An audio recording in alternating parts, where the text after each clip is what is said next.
அச்சாரம் டிவி நேயர்களுக்கு வணக்கம். நம்ம இன்னைக்கு திரை விமர்சனத்தில் சசிகுமார் நடிப்பில் வெளிவந்திருக்கின்ற நந்தன் திரைப்படத்தின் திரை விமர்சனத்தை பற்றி தான் பார்க்க போகிறோம். இந்த படத்தை இரா என்டர்டெயின்மெண்ட் சார்பில் ரா சரவணன் தயாரித்து இயக்கியிருக்கிறாரு. ட்ரைடன் ஆர்ட்ஸ் ரவிச்சந்திரன் தமிழகமெங்கும் இந்த படத்தை வெளியிட்டிருக்கிறாங்க.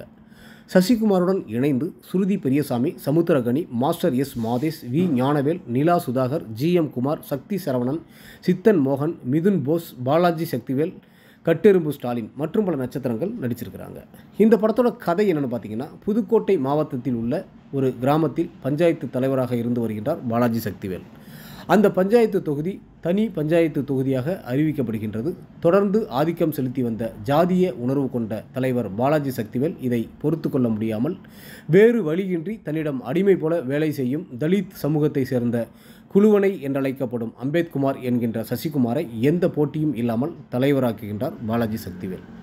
தன் மக்களுக்கு சுடுகாட்டுக்கு இடம் வேண்டி சசிகுமார் கிராம நிர்வாக அதிகாரியான சமுத்திரகனியை சந்தித்து கிராமத்துக்காக சில விஷயங்களை செய்ய சொல்கின்றார். இதனால் கோபம் கொள்ளும் முன்னாள் தலைவர் பாலாஜி சக்திவேல் சசிகுமாரை ஊர் முன்னிலையில் நிர்வாணப்படுத்தி அடித்து அவமானப்படுத்தி பதவியை ராஜினாமா செய்ய வைக்கின்றார்.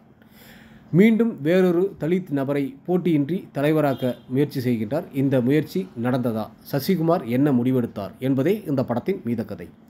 சசிகுமார் கதைக்காக தோற்றத்தை மாற்றி சிறப்பாக நடித்துள்ளார். சுருதி பெரியசாமி சசிகுமார் மனைவியாக சிறப்பாக நடித்துள்ளார். சசிகுமார் மகனாக நடித்தவரும் நன்றாக நடித்திருக்கின்றார். பாலாஜி சக்திவேல் வில்லனாக கொடுத்த கதாபாத்திரத்தை சிறப்பாக செய்து கைதட்டல் பெறுகின்றார். மற்றும் இதில் நடித்திருக்கும் அனைவருமே சிறப்பாக நடித்துள்ளார்கள். ஜிப்ரான் இசையில் பாடல்களும் பின்னணி இசையும் ரசிக்க வைக்கின்றது. ஆர்.வி. சரணின் ஒளிப்பதிவு படத்திற்கு பலம். இயக்குனர் இரா சரவணன் ரிசர்வ் தொகுதியில் என்ன நடக்கிறது என்பதை சொல்லியிருக்கின்றார். இயக்குனர் இரா சரவணனுக்கு பாராட்டுக்கள். ஒட்டுமொத்த படக்குழுவினருக்கும் அச்சாரம் டிவி சார்பாக வாழ்த்துக்கள்.